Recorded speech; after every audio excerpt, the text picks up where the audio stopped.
deadline in this sector for voluntary presentation at the experimental center is 6 o'clock.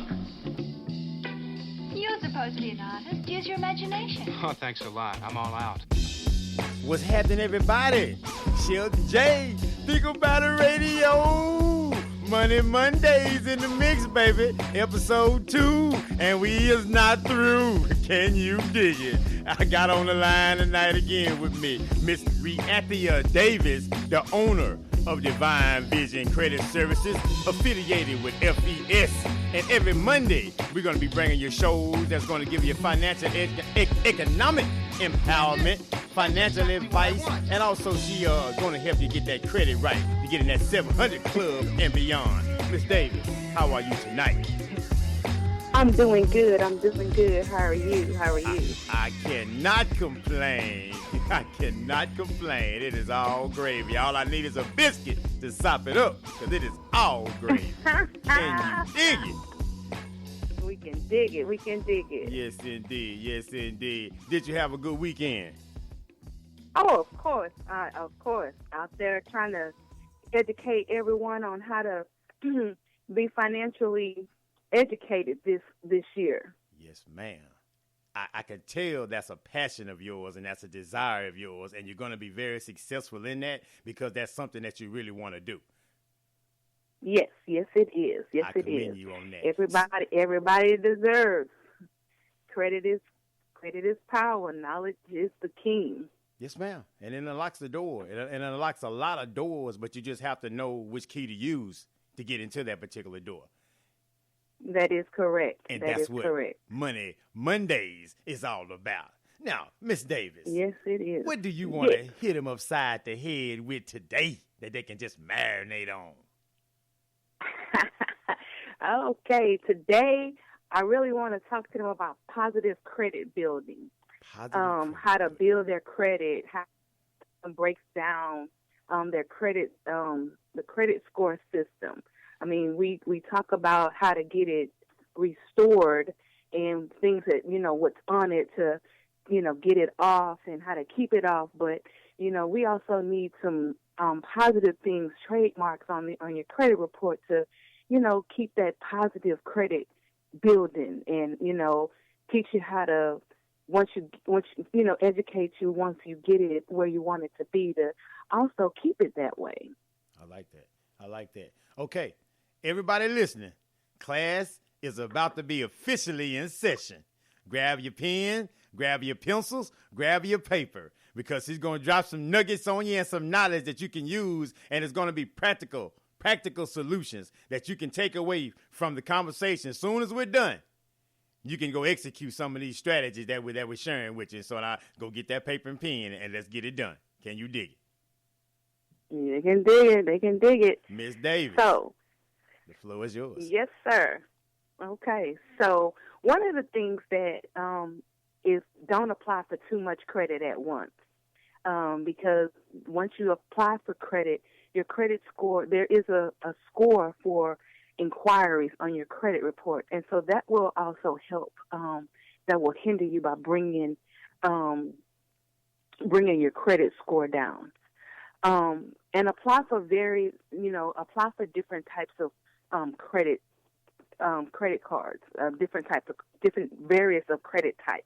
Okay.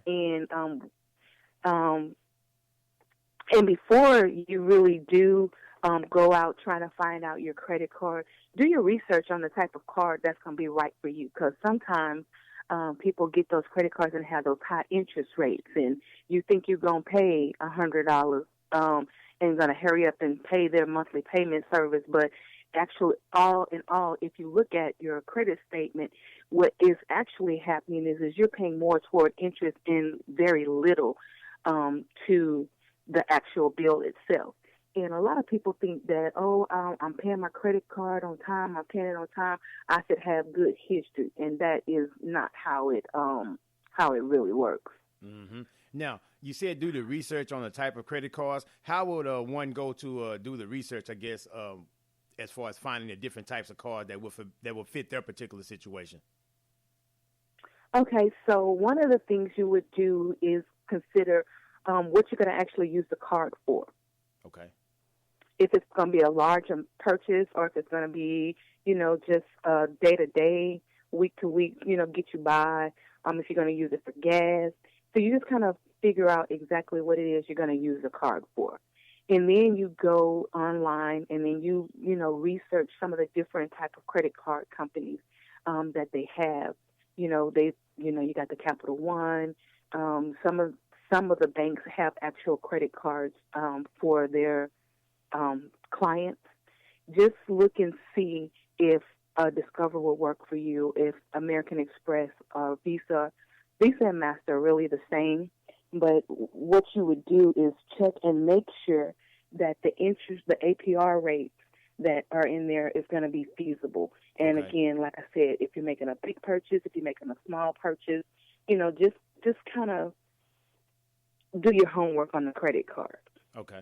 All right. That makes sense. Now, if someone has a particular bank that they bank with, would that bank be a good resource also for them to use for a credit card before they go searching on other avenues? Yes, it could be, yes. Okay. And then sometimes the APR fees may be more. Then also they have some credit cards that if you have multiple cards that you can consolidate those credit cards together on one card, and that way you lose all the APR fees that you're paying and have just one bill. Okay. Now, would it be wise to if you want to do the combination of the two cards, would it be wise to take the card that you've had the longest and then, keep that one active and just combine, I guess, the one that has the shortest lifespan to it? Not necessarily. One of the reasons for that is, again, you're trying to find the lowest APR. Okay. So if your new card gives you a lower APR than what the one you had for the longest, and then, now we have these credit cards that provide you with rebates, cash back. It just depends on some purchases that you make, depending on the percentage that you could get back, the 1% or 2%. It just actually, again, depends on the card and doing the research on the card, which card would fit you best. Okay, that makes sense. That makes perfect sense. Anyone has any questions in reference to that, you guys, please shoot us emails, thinkaboutradio@yahoo.com. Hit the chat box because we're live. Send your questions in while we're chatting it up as well if anything crosses your guys' mind. And if not, once we post it to the social media sites, Facebook, Twitter, YouTube, you guys be sure to put your questions on there that we can address on next week's show, because we want to make it interactive and want to make it to where you guys are actually getting something from being said. I'm sorry. Go ahead. Right. Right. Another thing is like if you're using the credit card, use the credit card, and then when you at the end of the month when your billing statement come out, if you're in a position to go ahead and pay that charge off in full, pay it at the end of the month. Make sure you pay it on time, but pay it at the end of the month. If you can't pay all of it, then maybe try to pay half of it, because what happens is your fees are your APR fees and interest fees is toward what your balance is. Mm-hmm. And you could have a minimum balance of $40, but 20-something of it could be 25 or 30 of it could actually just be going to the interest on what you have for the charges. And so you're actually only paying $10 on a $100 charge. And you still have more to go. Yeah, it'll take you a long time. So you kind of always look at your statement and look and see how much you're paying in interest versus you're paying your monthly payment, and try to always, if you possibly can, pay more than what the minimum payment is. That's great advice. It's great advice. That way you stay out of debt, and you be able to get yourself in a position to where you can have this thing paid off, and it's actually affecting your credit score in a positive way. And so creditors will look at it, and actually you can probably get increase on credit cards if you have those particular habits, right? Yeah, right.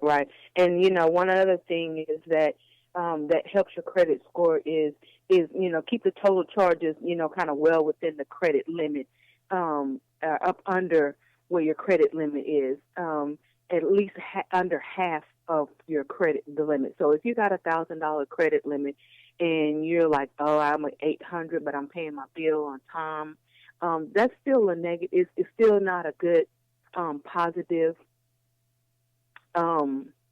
positive on your credit score. You don't get as many points boosting your credit score up that you would if you had it more at a fourth of the credit limit than you did if you have it at 3/4 of the credit limit. Mm-hmm. You're right. The lower the utilization, the better it is. Mm-hmm. You're Yeah. definitely right. And I know right. some people will be like, well, I can't, my credit is so bad, I can't get a credit card. They do have out there secured credit cards. Yes, ma'am. Obtaining a secured credit card would be just like pretty much as far as your credit score being placed on your credit report, the same as a regular credit, an unsecured credit card. So those do help as well. Right.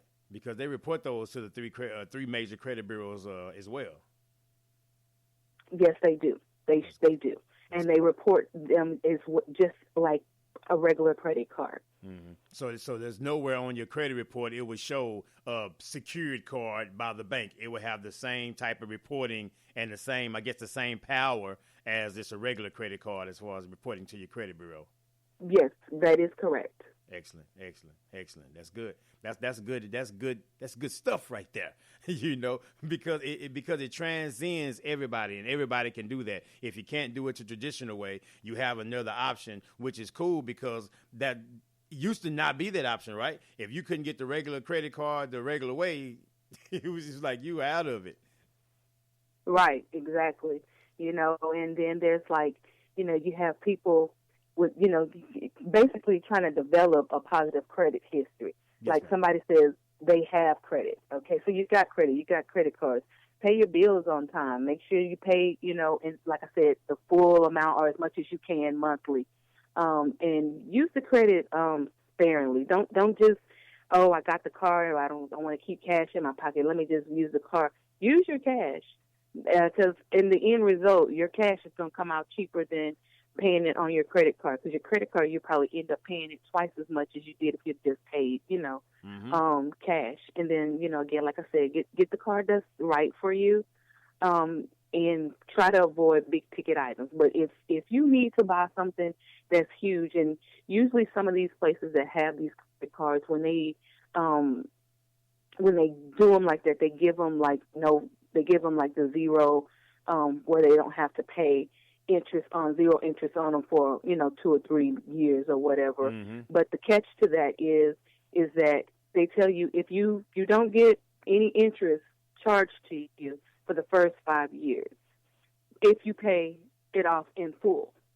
If you are a day before that last day that has to pay everything off in full and you only owe $100, well, they're going to put the interest added onto that balance from day one.